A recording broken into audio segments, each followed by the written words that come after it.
나무 삼세 불모 성치만 범무에리다 마반야 바라밀 마반야 바라밀 마반야 바라밀 마반야 바라밀 마반야 바라밀 마반야 바라밀 마반야 바라밀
마하반야바라밀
마하냐 바라밀 불마 동방 형제 여러분, 한 주 동안 안녕하셨습니까? 오늘 바쁘신 가운데 법회에 함께해 주신 형제님들께 감사의 말씀을 드리고 잠시 일상의 번잡함을 내려놓고 자신의 마음을 돌아보는 뜻깊은 시간이 되시길 소망하며 3개월을 시작으로 불기 2570년 6월 둘째 주 정기 법회를 봉행하겠습니다. 다 함께 자리에서 일어나 주시기 바랍니다.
청정수를 감로가 삼아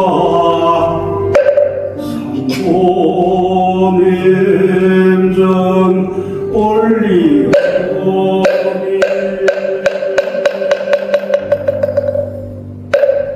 자비로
자리에 앉아주시기 바랍니다.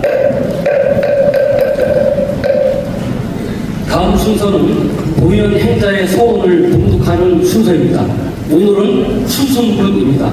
글방로전 174쪽, 글방예범 40쪽, 법요지 92쪽을 펴시고 지극한 마음으로 함께 봉독하시겠습니다.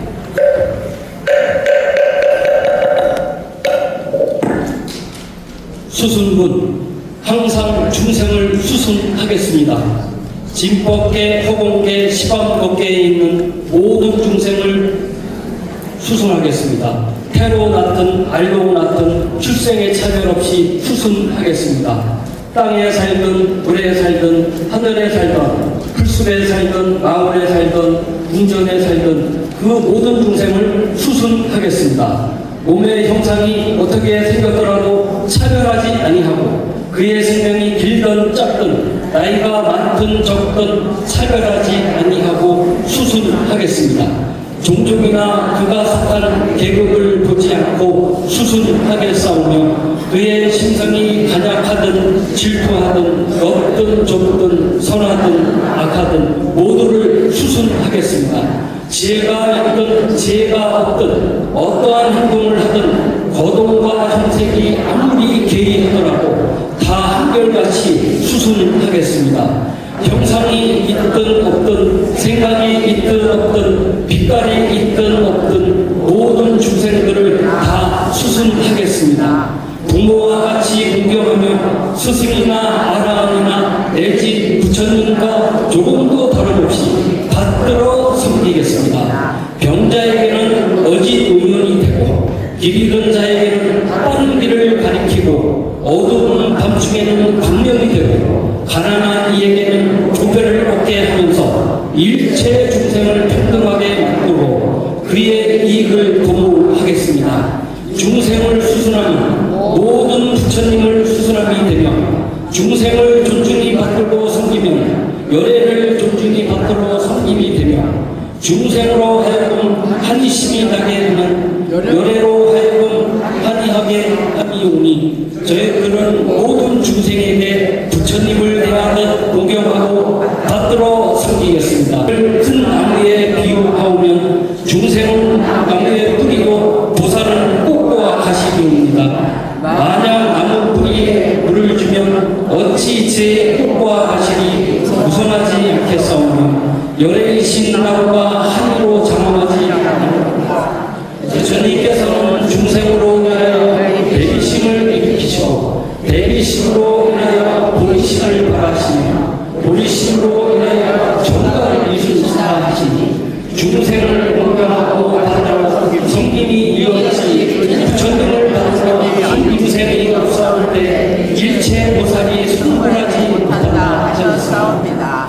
저희들은 모든 중생을 받들어 섬기겠습니다. 원수거나 친원이나 차별 없이 받들어 섬기겠습니다. 그러하오거늘 어찌 부모님이나 아내나 남편이나 형제와 이웃을 받들어 섬기지 아니하옵니까? 이것들을 수선하고 받들어 섬기올 때 보살의 나무는 무성하고 보리의 화가 성취되오며 저희들의 생활마당에 크나큰 공덕의 물결이 넘쳐온 것을 믿사옵니다. 이와 같이 수순을 배울 때 어찌 이 세상에 불화하고 불목하고 대립할 중생이 있사오니까 저 모든 중생들은 부처님이 마땅히 거두시는 바며 내가 마땅히 형태해야 할 자기 생명의 애용입니다. 저들을 수순하고 받들어 섬기는 곧 참된 자기의 성장이며 원만성을 한층 숨기시는 것이 되옵니다.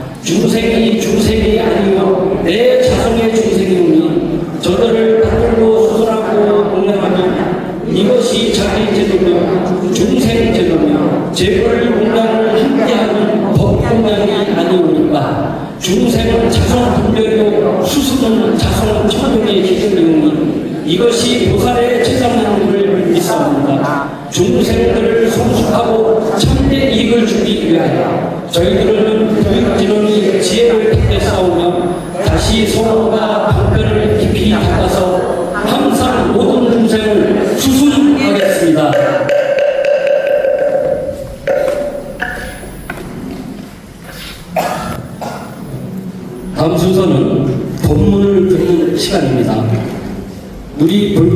선배와 귀중한 인연을 계속 이어가고 계시고 항상 저희들에게 격려와 희망을 주시는 경원사 주지이신 효림 스님을 모시고 법문을 청하는 순서입니다. 경자 여러분, 자세를 바르게 하시고 법을 청하는 청법가를 하겠습니다.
효림 스님께 3배 올리겠습니다.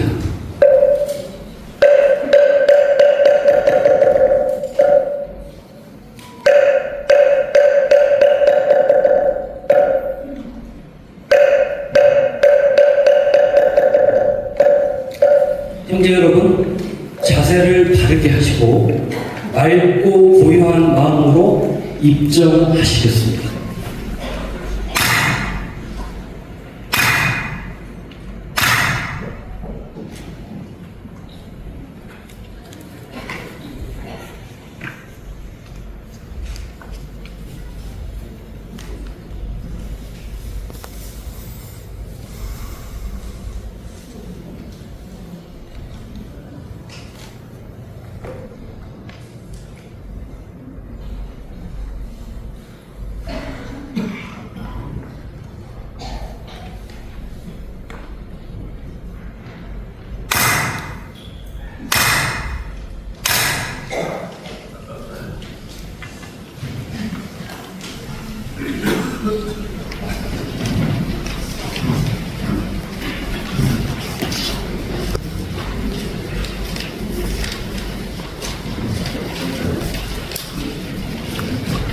부처님 선고하신 내용에 대하여 말하려고 하는데, 거기에 앞서서 제가 좀 먼저 하고 싶은 말이 하나 있습니다. 최근에 그 부광사에서 해선 스님이라고 하시는 스님이 돌아가셔가지고 열강을 하셨고, 그래서 뭐 거기에 조금 약간 아쉬운 점이 많이 있는 것 같아요. 그래서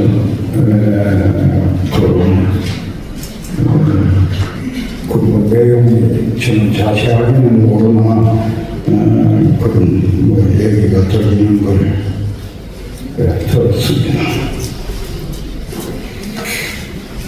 그리고 이어서 또 한 스님이 도피한 사니까 거기에 스님이 또 열반을 하셨다고 그러네요. 그것도 소식을 들었습니다. 그리고 약간 거기에 그 해선 스님에 대해서는 약간 아쉬움이 있다고 하는데, 거기에 대해서 제가 말씀을 드리려고 하는 게 아니고, 이제 어쨌든 불광 운동 되신 스님들이 돌아가셨잖아요. 그래서 제가 느끼는 소외가 뭐냐, 제가 참 무겁게 말을 하는 건데요. 여러분들이 좀 여기 계시는 해당선 더욱 신경을 많이 쓰시고 잘 받들어 모시도록 하세요. 네, 박수 한번 치겠습니다. 내가 이 자리에서 들려서 전에 보면 몇 번을 말씀을 드렸지만 내가 매우 존경합니다. 매우 존경하시는 스님이고, 또 우리가 이제 어려서 해랑 스님도 어릴 때고 나도 어릴 때고 그럴 때 만났는데, 그때부터 이렇게 지금까지 보면은 우리하고는 좀 다르게 아주 성실하게 수행을 해오시고 또 공부도 많이 하셔서 대한불교 조계 중에서 그 해당 스님만한 엘리트가 없습니다. 최고의 그런 스님이시고, 지난번에 안 계셨을 때 그때 이렇게 얘기를 했으면 되는데 앞에 계시는 얘기를 하려고 그러니까 나도 좀 쑥스러운데, 그러나 이제 제가 그 말씀드리고 보고 싶은 부분이에요. 단순히 해람 스님을 잘 모셔야 되겠다 이런 것보다 이 불광법회 또 불광사는 누가 만들었습니까? 강도 큰 스님께서 만드셨잖아요. 내가 이제 해람 스님한테도 법회 끝나고 이제 저 식사하는 시간을 통해서 누차 항상 얘기를 하는 부분이에요.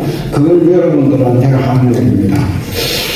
광덕의 사상과 광덕의 철학, 또 광덕의 불교 수행이 참으로 존경스럽고 아름답다면 우리는 그것을 받들어서 그 맥이 끊어지지 않도록 그 보통을 지켜야 합니다. 불교사에 이게 진짜 한 박수 한번 쳐주세요. 지금 불광사가 왜 문제입니까? 이게 단순히 사찰 경영권을 가지고 스님들이 그래서 뭐 이런 걸 하고 좀 불미스러운 짓을 좀 한 거, 이것에 그치지 않는 거야. 저 어디 시골에 어디 구석에 인효림이 사는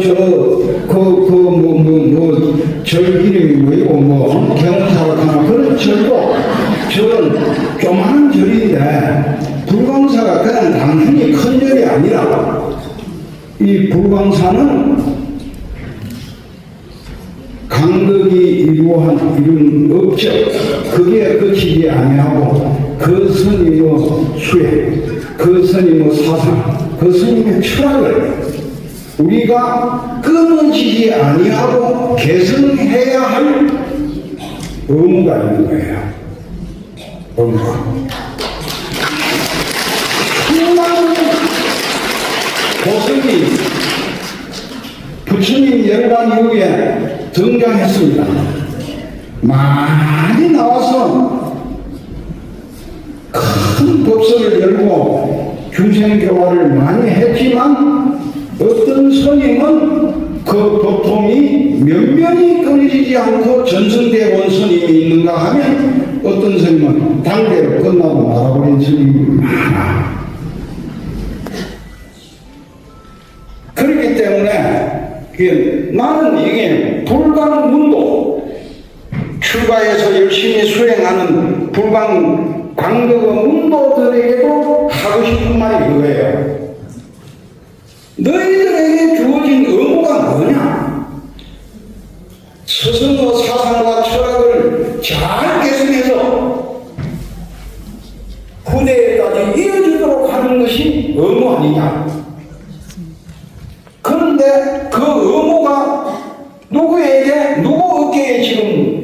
얹혀져 있느냐? 누가 그 의무를 지고 있느냐? 해당 선생입니다. 오늘 박수 잘 주셨는데 한번 더 쳐요. 그걸 내가 얘기하고 싶은 거예요. 그래서 여기 대한민국 명예 전당에 오른 최고의 의사가 뭐 해당 선생님 주치르니까 뭐 건강 잘 살펴주실 거고, 여러분들은 그저 해당 선생님을 잘 보호하고 잘 받들어서 그 하면 좀 싸움이 지루하고 힘들고 어렵더라도 언젠가는 이게 다 정리됩니다. 정리되고 그래서 이 거슬 보통을 법맥을 잘 이어가는 일이 될 것으로 생각을 합니다. 그러면서 이게 이제 하나 더 또 얘기를 할게요. 내가 이 법회에 와서 다른 얘기하느라고 늘 놓치고 그랬는데, 이게 이제 우리 불강 도련님들이 매번 보면 이렇게 뒤에 그 속에 보면은 뭐 이런 다른 사찰 저기 동원사도 뭐 가서 하고 모든 사찰에 가서 1인식 하잖아요. 1인식. 굉장히 좋은 경험을 하시는 거라고 봐요. 저는 스님들하고 앉아서 1인식 두 번째 가로는 서러울 정도로 많이 해본 사람입니다. 근데 처음에 해보면 1인식부터 해보면 내가 주장하고 내가 그것을 하는 것을 감찰하고자 하는 것을 대중들한테 알리는 것으로 하는 거지만 뭔가 어색하고 쑥스럽고 그렇습니다. 그런데 여러분들이 거기 가서 낯선 선, 또 그게 낯선 절에 신도들이 왔다 갔다 하는데 거기 가서 그거 들고 선다 하는 게 보통 일이 아니거든요. 그래서 참 훌륭한 일을 하신다 그렇게 찬양을 합니다. 하는데 거기에 이어서 얘기하지만 우리가 이제 민주주의 국가라고 하는 것은 이제 표현의 자유가 있고 언론의 자유가 있고 이렇잖아요. 전에도 한번 지나가는 말로 한번 한 것 같은데, 민주주의라는 게 대체 뭐냐? 민주. 내가 사전에 찾아보니까 영어에 무엇을 민주주의로 번역했느냐? 데모크라시를 민주주의로 번역했다. 이렇게 돼 있어요. 그러면 데모크라시라는 말이, 영어의 데모크라시라는 말이 무슨 말이냐? 데모는 대중 또는 민중 이런 뜻을 가지고 있다면 크라시는 뭐냐? 지배하다, 권력을 잡다, 이런 의미를 가지고 있어요. 그래서 이거는 뭐냐 하면 영어의 데모크라시는 민중, 다수 대중이 지배하다, 권력을 잡아서 지배하다, 그런 의미를 가진 용어예요. 그러면 민주라고 하는 말은 뭐냐? 민이 주인이라는 말이에요. 이거는 기원전 문헌에, 중국 문헌에 민주라는 말이 기원 한 3000년 전에 벌써 등장했다 그래. 그러나 그 당시의 사람들이 민주라고 하는 말에 가슴에 와닿는 의미와 지금 대한민국을 살아가는 여러분들이 가슴에 느끼는 민주의 의미는 약간 다를 수가 있어요. 차이가 있을 수는 있으나 민주라고 하는 것은 한문 글자 그대로 민이 주인이다. 민이. 이런 뜻이에요. 민이 주인이다. 내가 오늘 이게 지금 무슨, 저 스님이 느닷없이 좋은 얘기 하는 것 같더니 뭐 왜 민주주의를 들고 나오지? 민의주의입니다. 이 불교적인 용어입니다. 불교적인 용어. 민이 국가의 권력을 지배한다 이런 뜻이 아니에요. 민이 주인이라는 뜻이야. 국가의 주인, 나의 삶의 주인, 저 전지전능한 창조주가 있어서 그것이 우리의 역사를 지배하고 우리의 삶을 지배하는 것이 아니라 우리가 우리의 삶을 책임지고 지배한다, 관리한다. 지배한다는 뜻이 아니에요. 나의 삶의 주체, 나의 삶의 주인이 누구냐? 바로 나다. 민이다. 이런 뜻이에요. 이게. 그러면 여러분들 진짜 그렇잖아요. 국가만 그러냐? 아닙니다. 불관사 왜 이런 파단이 일어납니까? 여러분들이 불관사의 주인이요 불관법회의 주인이야. 그걸 인정을 하려고 문제가 생기는 거예요. 그걸 국가는 그러냐? 모든 우리의 삶에 집단이나 개인이나 관계없이 주인이라는 거야. 여러분들이 가정에 돌아가면 가부장제라는 게 뭡니까? 가부장제. 가부장. 우리가 지금 호적제도가 지금 바뀌었습니다. 그걸 알고 계시는 분도 있고 모르시는 분도 있을 텐데 옛날에는 호주제라는 게 있어요. 호주. 호가 뭡니까? 집이라는 거잖아요. 가정. 가정에 주인이 있다. 이 주인은 어떻게 하냐? 가정을 주는 가부장이 주인이야. 여자는 가부장이 될 수 없게끔 만들어져 있었어. 그래가지고 어떤 결과가 오느냐? 여자는 가부장이 될 수 없다면 어떻게 돼 있어요? 독립된 호적을 만들 수 없어요. 여자는. 거기 노무현이라는 대통령 전에까지는 그렇게 돼 있었다니까, 대한민국 법이. 그래서 비문의 스님들 가운데 출가해서 수십 년, 50년, 60년이 흘렀는데 비구성하고는 달리 자기 단독 호적을 못 만드니까 자기 아버지 생각하는데 아버지 밑에 호적이 있다가 아버지 돌아가시고 동생이 남동생이 있거나 오빠가 있으면 그 오빠 밑에 또 호적이 있다가 그것도 다 죽었어. 그러면 어린 조카가 있고 조카 앞으로 그 호적이 올라있는 거예요. 나중에 그렇게 돼 있었는데 지금 그게 민주주의 헌법상 법치에 안 맞는다. 그래서 그때 바꿨어요.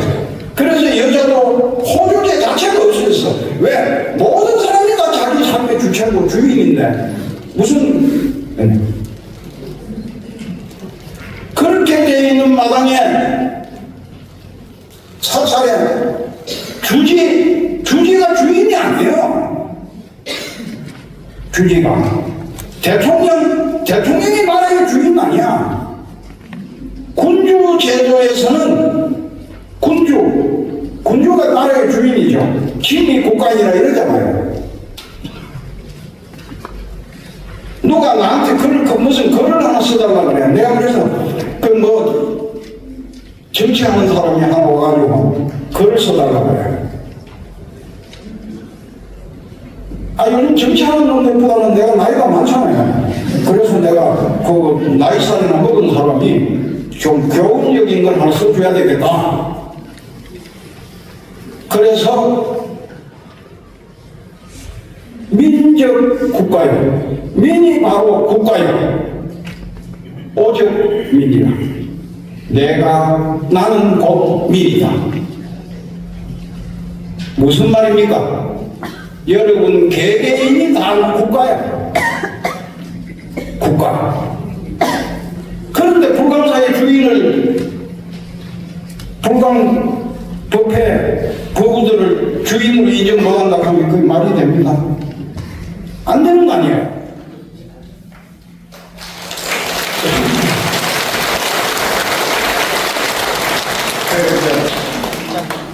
그런 데서 너무 또 세게 너무 세게 얘기하면 과거하다. 과잉불급이다. 어른들이 그러잖아요. 과한 것은 모자란 것만 못하다. 이 정도로 거치면서 그것을 하겠어요. 얼마 전에 이제 부처님 오신 날이 이제 지나갔잖아요. 지금 6월달 그 가장 이제 더운 계절에 진입하고 있습니다. 있는데 내가 여기 이제 그 섰는데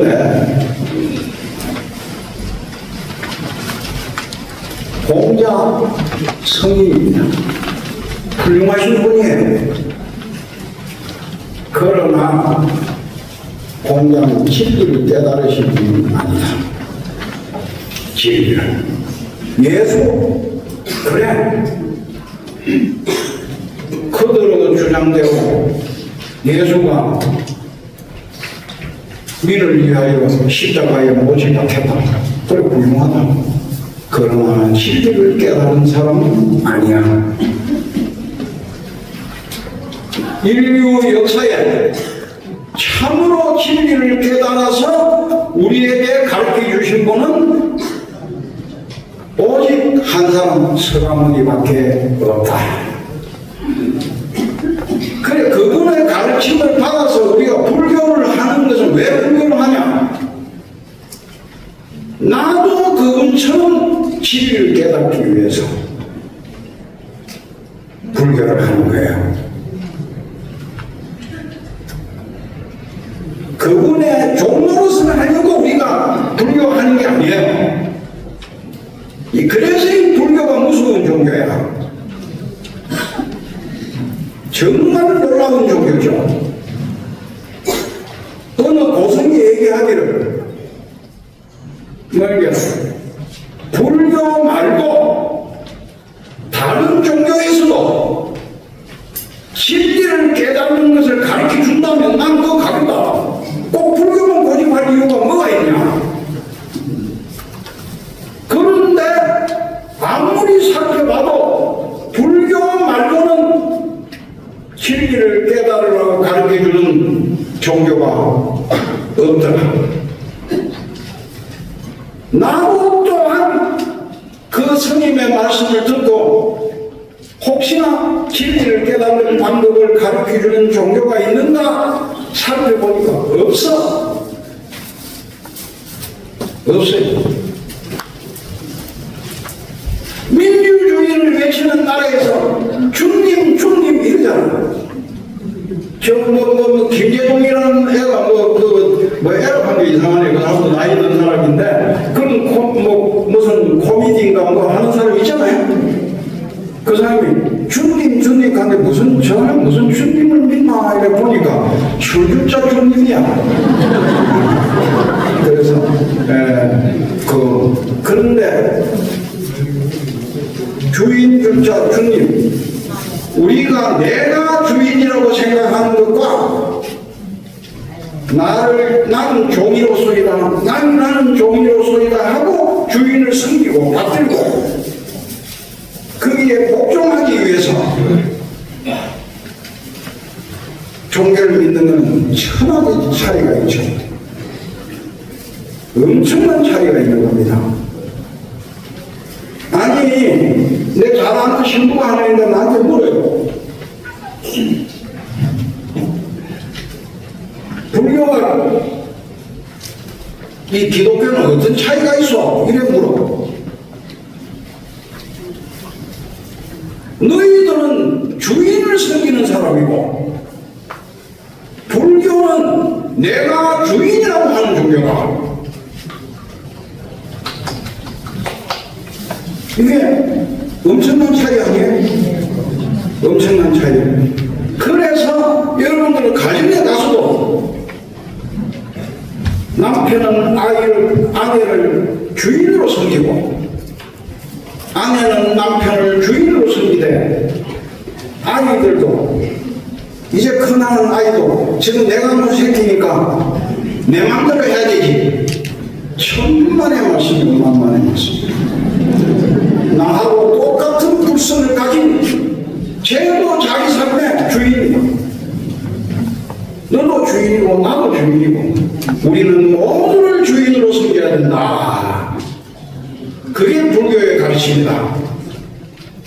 그래서 여러분들이 가가지고 집에 가가지고는 아이고 애들한테 내 종로도 하고 살아야 되겠다. 또는 뭐 아이고 우리 영감이 돈도 잘 벌어오는데 영감은 주인으로 섬기고 나는 그냥 이러면 불교 제대로 믿는 사람 아니에요. 그렇다고 뭐 그래 같은 대접을 다 하지 말라는 뜻이 아니에요. 불교는 이렇게 당당한 종교이기 때문에 불교 수행하는 사람에게 가장 강조하는 게 또 뭐예요? 하심하라고 그러잖아. 하심.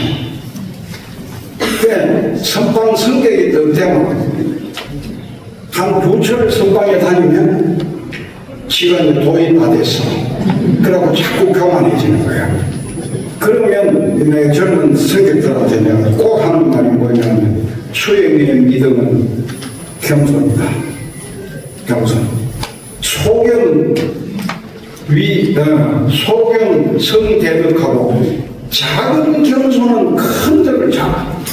조금만 겸손하면 큰 덕을 이룬다.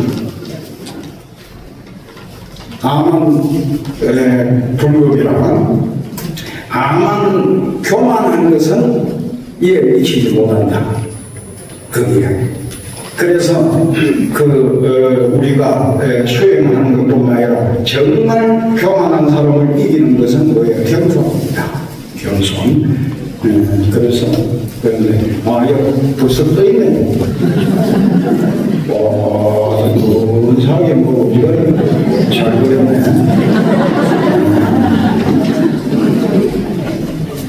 이게 이제 끝까지 다 쓴 건 아닌데, 그게 저 나오는 구절을 내가 해석해 드리려고 그러는 거예요. 오직 진리라.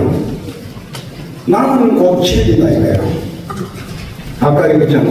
오직 곧가다. 말만 살짝 바꾸는 거죠. 그러니까 오직 진리. 내가 곧 진리다. 진리.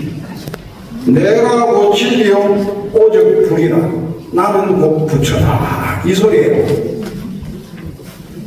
아니 우리가 인사하면서도 하잖아요. 집에 가가지고 가족끼리도 고생할 때 아니 내가 어떤 젊을 때 어떤 데를 갔는데 대학 교수 하시는 분이야. 집에 초청받아 갔는데 공개 방에 보니 죽비도 하나 쳐 걸려있고 목탁도 쳐 걸려있고 젊어 아닌데 뭐 이렇게 절에 다닌다고 이런 목탁을 걸어놓고 이렇게 죽비를 걸어놨습니까? 내가 이제 그러니까 우리는 모든 것을 목탁을 쳐서 신호를 보내고 죽비를 쳐서 합니다. 밥 먹을 때도 그게 목탁 자루를 치면 밤에서 밥 먹으러 나와라 방마다 가서 문 열고 놓고 하고 요즘은 좀 다 다르더라고. 우리는 뭐 형제들이 막 한 방에 모여 살고 그랬잖아. 우리 어릴 때는 각 방에 들어가서 있다 보니까 목탁을 따라를 치면 썰어 나오고 그래야 한다 뭐 그러는데 오직 진리요 오직 불이라 나는 뭐 부처요 진리요 우주 주체가 시적오라. 우주의 주체. 이 천체 물리학을 하는 사람들은 우주를 하잖아요. 그리고 우주가 끝이 어디에 있는가 그걸 한번 보려고 그렇게 애를 쓴다는 거야. 그래 전에도 내가 몇 번 얘기했습니다만 우주의 주체는 납니다. 우주가 무변이야. 무변. 변두리가 없어. 우주는 변두리가 없어. 그런데 우주만 변두리가 없는 게 아니고 우리의 불성도 변두리가 없습니다. 너무 까다롭거든. 우주가 이만큼은 우리의 마음도 이만큼 큰 거예요. 우리 불성도 똑같아요. 그래서 우주의 주체, 우주의 주인, 우주의 핵심이 뭐냐? 바로 우리 자신이야. 우리가 그 세고 코 불지하면 이제 저기는 안 써져 있어요. 그런데도 들어보세요. 코 불지하면 이런 영으로 나를 알지 못하면 적무명이다. 무명. 우리가 이제 그 강덕한 스님의 사랑을 이렇게 살펴보면 정말 감동스럽고 그러한데 보현행운의 사상을 우리가 조선 500년이나 이럴 때 보현행운 사상 이런 걸 펼친 스님들이 없습니다.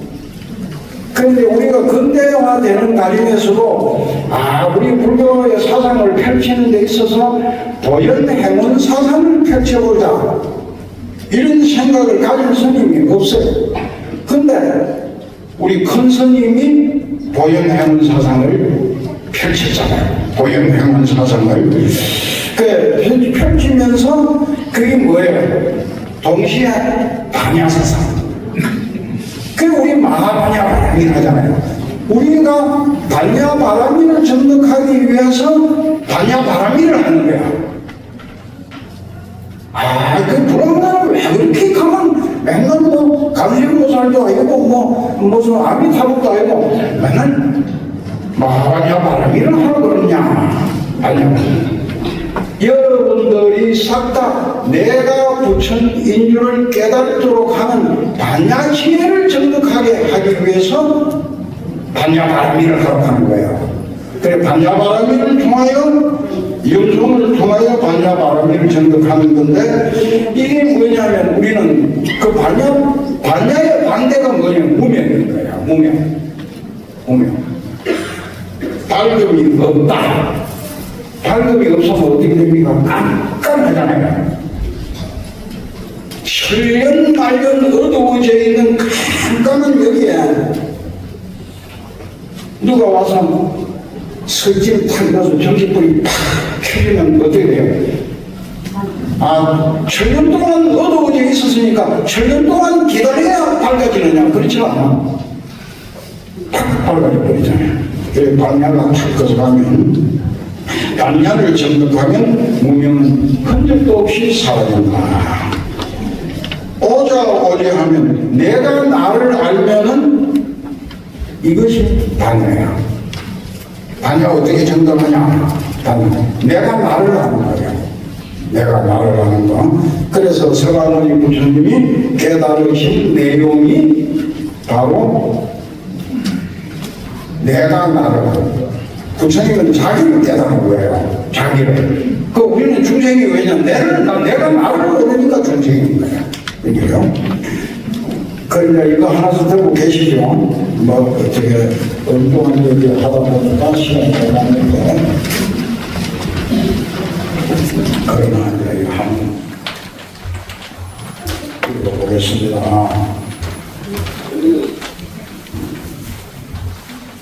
드디어 동쪽 하늘에 명성이 빛나는 새벽. 모든 장벽은 모두 무너지고 문이라는 문은 모조리 열렸다. 고행에서 오는 아픔도 초월하고 마음은 온갖 차별을 뛰어넘어 자유로운 해탈과 평화의 열반에 도달하니 아무도 감히 여기에는 방해하지 못한다. 모든 속박으로부터 벗어났도다.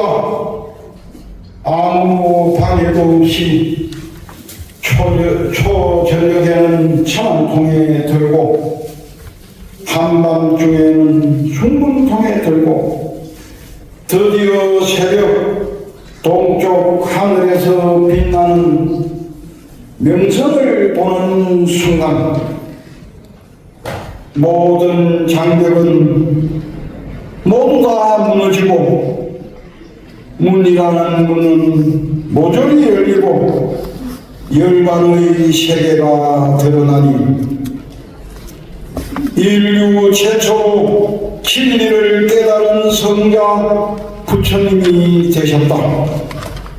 이런 내용이에요. 예, 저는 성우가 아닙니다. 그래서 이런 걸 방송하는 것도 자기가 쓴 글, 자기가 쓴 시를 읽는 것도 제대로 잘 못 읽어요. 성우는 아주 잘 읽는데 그러고 했는데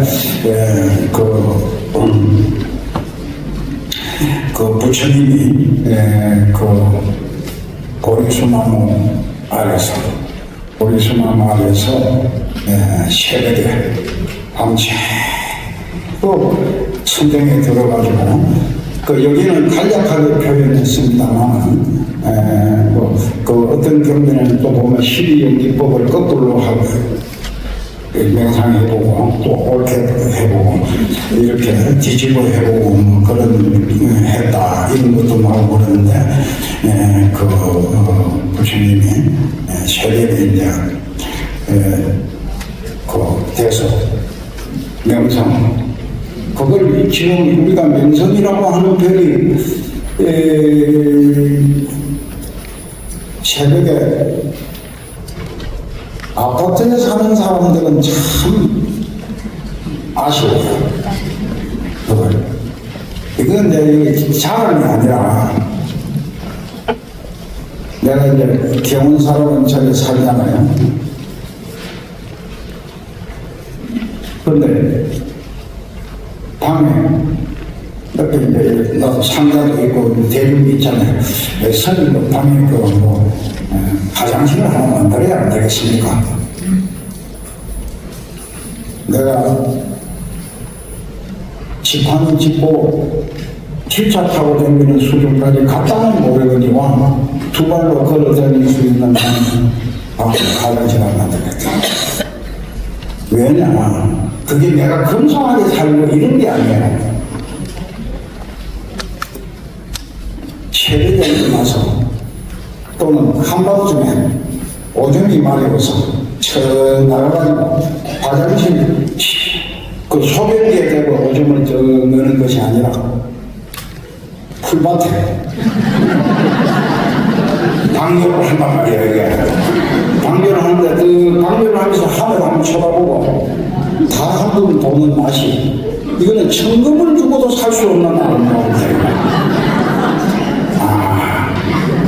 아파트에 사는 사람들이 아니 별을 한번 보겠다고 자다가 일어나가지고 아파트 밖으로 나오기가 쉽겠어요? 어렵죠. 그래서 내가 물어봤어. 내 아는 사람한테 가끔 1년 365일 동안 너 보름달을 몇 번이나 보느냐? 한 번도 못 보고 지나가는 때가 대다수입니다. 몇 년 전에 봤는지 모르겠다는 거야. 왜? 아파트 안에 살면서 뭐 보름달 보겠다고 뭐 창문 열고 보러 가면 저쪽에 가 있는데 보름달이 그게 안 보이잖아요. 그리고 서울에 살면 별빛의 아름다움을 볼 기회가 적습니다. 내가 저 몽고 고비사막이라는 데를 가서 거기에서 우리 말은 민박이죠. 그 사막에 사는 그 뭐 염소미기고 뭐 하는 사람들 그 개를라고 하는 데서 이제 빌려가지고 거기서 한밤 자는데 내가 어디에 감동을 먹었느냐. 우리가 자고 있는 캐럿 앞에 뭐가 이렇게 자구 같은 게 하나 있어.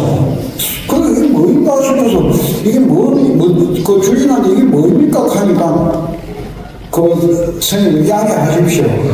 그 독일에서 온 여성인데 다른 데보다 성인들이 산다고 하면 성인 방 앞에 가면 안전할까 싶어가지고 거기에 뛰어들고 하고 한다는 거야. 그래서 이제 하는데 보니까 진짜 그 안에 이제 젊은 아가씨가 잠을 자고 있더라고. 그 왜 이렇게 자냐 하니까 이 다른 사람 다 잠들 때는 지금은 그 안에 고개도 안 내밀고 이렇게 다 있지만 다 잠들고 고요한 밤 되면 여름이니까 뭐 거숙한 것도 아니고 고개 싹 내밀고 하늘을 별 쳐다보려고 그래서 괴로워하면서 한잔 하는 거야. 내가 야, 참 나보다 센 사람이 있네. 그래서 근데 그 망망대해에서 보는 별, 사막에서 보는 별 정말 아름답습니다. 사막에 가서 뭐 볼 게 뭐가 있습니까? 뭐 앞을 봐도 모래밭이고 뒤를 봐도 모래밭인데 뭘 구경합니까?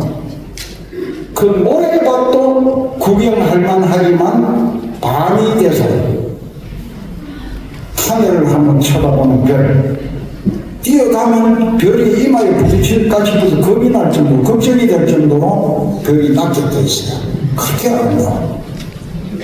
근데 그런 별을 부처님 나무 밑에서 자성을 하시다가 툭 하고 문득 새벽에 그 별을 한번 쳐다보신 거예요. 그러니까 부처님 그 우리 방 안에 오줌 들라고 나가서 별을 쳐다보는 사람하고는 차원이 다르죠. 그래서 그 명성. 근데 이 동남쪽이라고 해야 되죠. 방향으로 정확하게 하면 어떤 쪽이라고 하겠는데 또 별이 이렇게 반짝반짝해 밝게 보일 때는 이렇게 주먹만하게 크게 보여요. 명성이 빛이 납니다. 근데 그 별을 보고 부처님이 대각을 이루셨다 하는 것은 우리가 모든 경전에 공통적으로 얘기하는 부분입니다. 그런데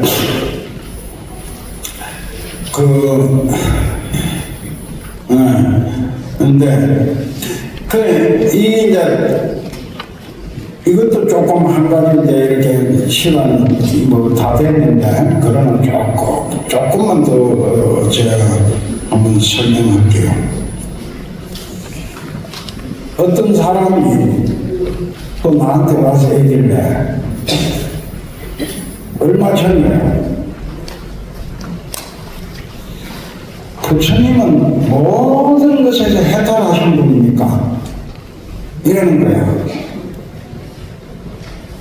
그렇다. 그런데 왜 돌아가실 때 춘다라고 하는 대장쟁이가 준 공양을 잡수시고 설사를 하시고 그 돌아가셨습니까? 그래. 그러면 그런 걸로부터는 생노, 삶과 늙음과 병든과 죽음으로부터 완전하게 해탈했다고 보기 어렵지 않습니까? 이 소리야. 이 소리. 그래서 내가 여기서 그걸 왜 설사했느냐 내가 그걸 설명하는 게 아니고 한번 들어보세요. 책노변사에서 해탈했다고. 근데 왜 부처님 돌아가시냐? 이러잖아요. 이걸 다른 말로 표현하면, 이 중요한 일이니까 잘 들어줘요. 다른 말로 표현하면 뭐냐? 부처님이 해탈하시면 윤회로부터 해탈하신 거예요. 윤회. 가장 중요한. 더 이상의 윤회를 할 수 없는. 윤회라고 하는 건 뭡니까? 나고 닦는 게 윤회. 어떤 스님이 하나 이상하게 도출 발음을 잘하는, 평소에 그 스님이 아는 스님이에요. 우리 나이 노래인데, 우리보다 뭐 나이가 한 두서너 살 더 먹는다고 봐야 되는데, 그 스님 하나가, 보면 원래 윤회는 없는 거다. 다 가짜다. 그래서 아이고 참 선사로서 그렇게 오직 개봉을 얘기하는구나. 나는 그런 생각했어. 오직 개봉하다고 그랬잖아요. 부처님이 이 반야심경 첫 구절이 그거잖아요. 간자재 보살이 깊은 밤야 바람일가 할 때에 오직 공함을 비춰봐 이랬잖아요. 일체 고액을 끝내라. 그 오직 개봉하는데 무슨 윤회가 어디 있고 뭐 생사가 어디 있어 이렇게 하면 되는데 그 스님은 그런 차원에서가 아니고 실제 우리는 그 윤회하는 게 아니다 이렇게 얘기를 하는 것 같아 보니까. 그런데 불교에서 얘기하는 윤회는 이 윤회가 없으면 우리의 삶에 대해서 삶의 본질에 대해 설명할 수가 없는 겁니다. 우리가 진화론자가 보면은 무슨 그 속에서 미생물에서부터 출발해갖고 이게 인간이 이렇게 됐다는 게 진화해 왔다는 거 아니에요. 진화해 왔다. 그 한 주기는 저 새로 가고 한 주기는 또 무엇으로 가고 뭐 한 주기는 뭐로 가고 그리고 이게 무슨 영장류로 와가지고 영장류에서 뭐를 갈라져 가지고 뭐 하나는 뭐 무슨 뭐 치패치도 되고 하나는 뭐 원숭이도 되고 뭐 하나는 무슨 고릴라도 되고 그게 하나 이게 사람이 됐단 말이에요. 갈래가 이렇게 갈라졌다 뭐 이러는 건데 그 사람은 그런 걸 연구했는데도 왜 모든 생명은 진화하는가? 우리가 왜 윤회하는가 하고 같은 거예요. 생명의 완성을 향해서 가고 있는 거다. 완성을 향해서. 그래서 언젠가는 윤회를 통해서 우리의 생명의 완성된 생명으로 가려고 하는 욕구가 우리 생명한테 있어요. 있는데 그것을 수행을 통하여 윤회를 벗어나는 방법을 알려주신 분이 바로 부처님이다. 그래서 부처님은 생사의 해탈이 무엇을 얘기하는 거냐? 윤회를 해탈했다. 이렇게 딱 얘기하면 딱 맞아 떨어지죠. 예, 그걸 다 이걸로 오늘 그것을 끝내겠습니다. 드립니다. 다음은 부처님간의 음성 공양 운영 순서가 되겠습니다. 우성 스님 작사, 서창업 작곡, 홀로 피는 연꽃, 마하보디 합창단에서 음성 공양 올리겠습니다.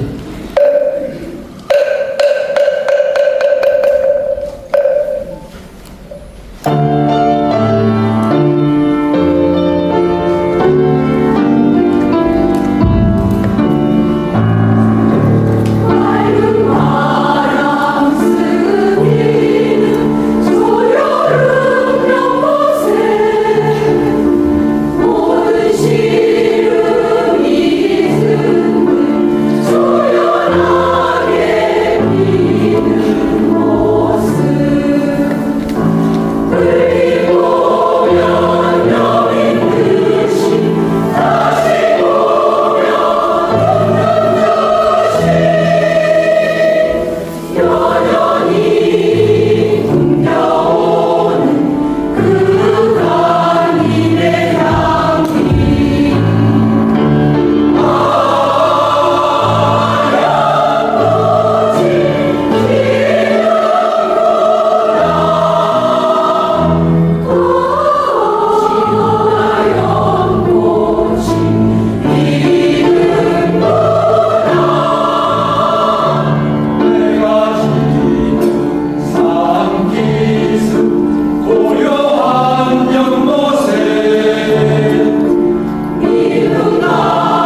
무대 올리겠습니다.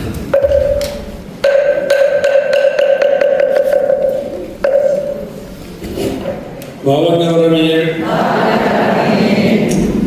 여름의 시작을 알리는 6월 대면과 비대면의 시위 공간을 넘어 법회에 동참해 주신 불광 형제 여러분께 깊은 존경과 감사의 인사를 올립니다. 또한 오늘 내가 고치고 내가 붙여가는 귀한 부문으로 우리에게 지혜의 등불을 밝혀주신 효림 스님과 자리를 빛내주신 회담 스님께 진심으로 감사드립니다. 불광의 현재를 살피고 내일을 준비하는 몇 가지 소중한 현안을 보고드리겠습니다. 먼저 명등회의 결과입니다. 지난 6월 7일 정기명등회의에서 공상에 대한 위로금 규정을 제정하였고 자문위원회 세 책을 현실에 맞게 개정하였습니다. 또한 자문위원 선정 기준을 마련하여 전 법회장, 전 수석부회장, 전 교육원 학장, 전 사무국장, 전 부회장 중 몇 분 등 모두 20여 분을 자문위원으로 위촉하기로 결정하였습니다. 이번 주에 자문위원님께 안내문을 보내드리겠사오며 불광 발전을 위하여 적극 동참하시어 고개를 나누어 주시면 감사하겠습니다. 다음은 송암스님 입절 관련입니다. 지난 6월 8일 문도스님이신 송암스님께서 세연을 다하시고 일반에 두셨기에 알려드립니다. 또 폐안사에서는 스님의 유언에 따라 바로 다음날 다기식을 은수하고 북강에 모셨으며 오는 6월 28일 막제를 봉행할 예정이라고 합니다. 생전에 송암스님께서는 반드시 대한민국에 다시 태어나겠다고 다짐을 하셨습니다. 스님께서 찬란한 빛으로 돌아오시기를 기원합니다. 불광사 대웅전에서 오늘부터 매주 일요일 오전 11시 30분 49전을 봉행한다고 하니 참고하시기 바랍니다. 다음은 손해배상 재판 관련입니다. 지난 6월 10일 동부지방법원 제416호 법정에서 손해배상 재판이 열렸습니다. 이날 현진 전 부회장께서 직접 변론에 임하셨으며 상대방 측 변호인에게 구체적인 손해 발생 행위와 책임 소재를 명확히 밝혀줄 것을 강력히 요청하였습니다. 다음 재판은 8월 12일 오후 2시 속행될 예정입니다. 바쁘신 와중에도 재판에 참가하여 힘을 보태주신 불광 형제 여러분께 감사드립니다. 우리 현진 전 부회장님과 참관해주신 형제 여러분께 박수 좀 부탁드리겠습니다. 다음은 효림 스님 초대전에 관한 말씀을 드리겠습니다. 오는 6월 24일 오후 2시 연사동 갤러리 인덱스에서 효림 스님 선시 선화전 및 출판 기획회가 열립니다. 6월 24일부터 6월 29일까지 6일간 이어지는 이번 정시에 불광 형제 여러분의 많은 관심과 참여를 부탁드립니다. 우리 효림 스님께 찬단의 박수 부탁드리겠습니다.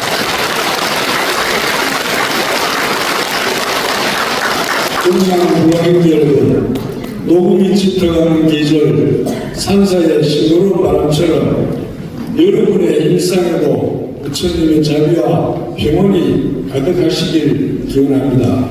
무더위에 건강 유의하시고 날마다 늘 수행 정진하시는 복된 날들 되시기를 바랍니다. 감사합니다.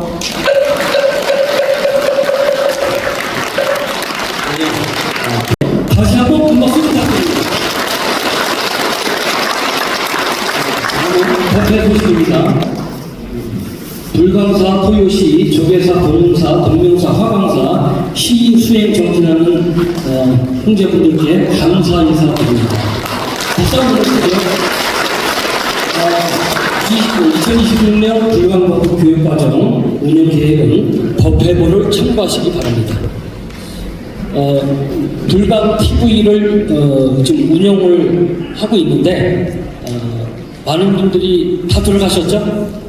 네, 이거 활성화가 되려면 들어가서 눈만 보면 안 됩니다. 보현 행을 해야 돼요. 뭘 해야 돼요? 구독, 좋아요 행을 해줘야 됩니다. 그래서 보는 분들 많은데 구독, 좋아요를 꼭 눌러주시고 안 누를까봐 제가 구독하면 여러분들이 저한테 하트를 날려주십시오. 그래서 꼭 이렇게 눌러주셔야 되니까 자 구독하면 하트 날려달라고. 자 구독. 딱딱한 말. 이번에는 구독하면 쌍하트를 날려주세요. 자 구독. 네, 천생연분입니다. 연합으로 연락주세요. 법통가족, 인연인 가족이 상을 당했을 때 주저하지 마시고 연합으로 연합회장님께 연락 바랍니다. 도와드리겠습니다. 법률 세무 관련 일로 궁금하거나 도움이 필요하신 분들은 사무국으로 연락 주시기 바랍니다. 금강경 독성기도 오늘 12시 반에 진행이 됩니다. 그리고 나머지 시간은 법회부를 참고하시고 영숙 팀장 자시명 교사님께 연락 주시면 되겠습니다. 오늘 보강당 청소 소파 39, 33구, 그 다음에 대원 3구입니다. 저도 하다가 제가 도연 3구인데 저도 쓱 그냥 간 적이 있어요. 모른 척하고 오늘 그냥 쓱 가면 떡해수합니다. 꼭 이렇게 참석해 주시고요. 그리고 송파 경찰서 정기법회가 진행이 됩니다. 매주 첫째, 셋째, 화요일 11시에 경숙시 법당에서 진행이 되니 수미혜 부사님께 연락 주시면 되겠습니다. 그리고 청정팀 매주 토요일 2시에 보강당 청소를 하고 있습니다. 많은 관심 가져주시고요. 구법회 법동 모임 소식 및 안내 법회부를 참고하시기 바랍니다. 그리고 안전사고가 이제 가끔씩 발생이 되거든요. 우리 법당에는 양말을 신고 다니기 때문에 좀 이렇게 미끄러질 염려가 있습니다. 그래서 안전에 좀 유의하시고 만약에 안전사고가 예상되는 시설물이나 상황이 발생되면 사무국으로 연락 주시기 바랍니다. 다음 주 법회 안내입니다. 동국대 교법사 지노스님께서 동문하시며 법회부 구도정진 법회가 진행됩니다. 참고하시기 바랍니다. 귀중한 인연이 되어 우리 법회 처음 나오신 법원님 환영합니다. 오늘 처음 나오신 법원님 계신가요? 처음 나오신 앞으로 좀 나와주시죠. 오늘 처음 나오신 네, 큰 박수 부탁드립니다.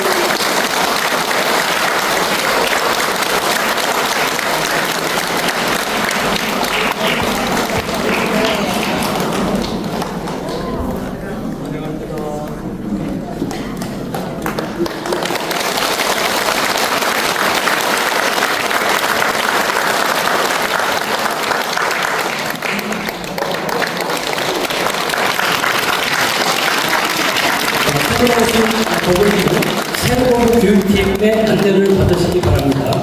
소중한 인연 계속 이어가길 바랍니다. 꽃피단에 도시금, 감사홍보금, 현물도시, 대운전 도시, 대중공약을 위해 떡과 생수 등으로 꽃비를 내려주신 형제 여러분께 찬탄의 박수 부탁드립니다. 축하드립니다. 영상 좀 띄워주시죠. 띄웠어요. 네, 띄워줘. 아까 법회장님께서 말씀을 드렸는데 우리 불광 형제분들이 관심을 좀 많이 가져주시고요. 글씨가 왕이지나 김정희가 울고 갈 그런 글씨체죠. 네, 아주 굉장히 멋집니다, 글씨가. 그래서 많이 관심을 가져주시기 바랍니다.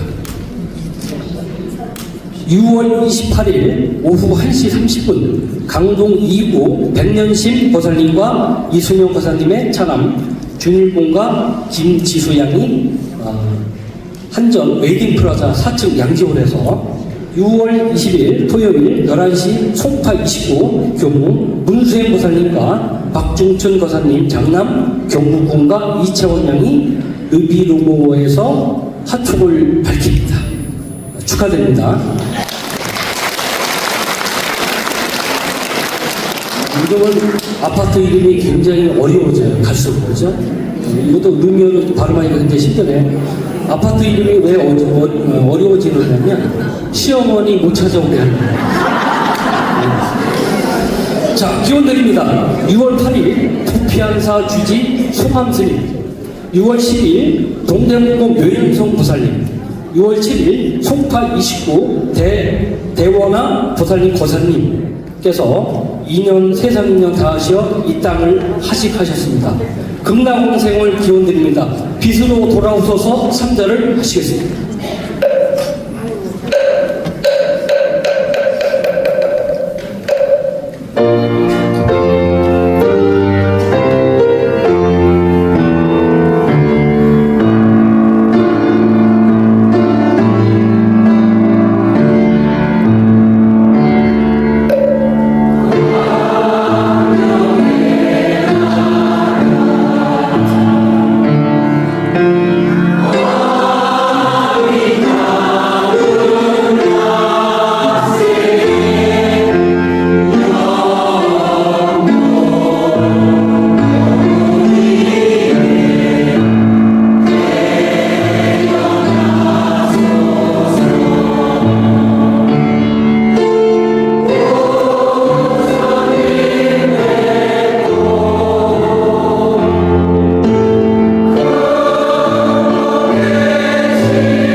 강명일은 모연 현황입니다. 지금까지 누적 동참 인원수가 1816명, 굉장히 어마어마하게 많은 인원입니다. 금액은 161-645-009. 제가 이렇게 큰 금액을 처음 봐서 그래서 못하겠어서 하는 겁니다. 그 진리는 글과 언어로 표현을 할 수가 없다고 했습니다. 그래서 이 금액을 제가 참 불리기가 그래서 그냥 아랍의 숫자를 했습니다.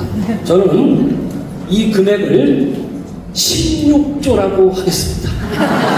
16조. 박수 한번 해주세요. 이 마음과 마음으로 차곡차곡 싸서 이 글씨를 무슨 못이라고 되죠? 합시못이라고 합니다. 그래서 이거는 그냥 막연하게 한 게 아니라 마음으로 싸는 거예요. 그래서 이 한 방울의 물은 작지만 방울이 큰 강이 되고 우리가 큰 공덕을 짓는다 이렇게 생각합니다. 오늘 제가 사회를 처음 보았는데 오늘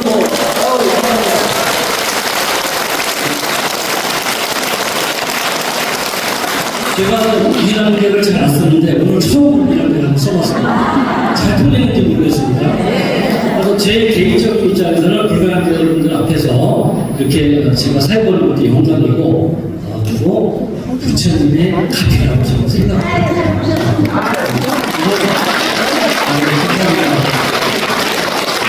부처님의 카페가 이런 거라고 맞나요? 네. 감사드립니다. 앞으로 열심히 하겠습니다.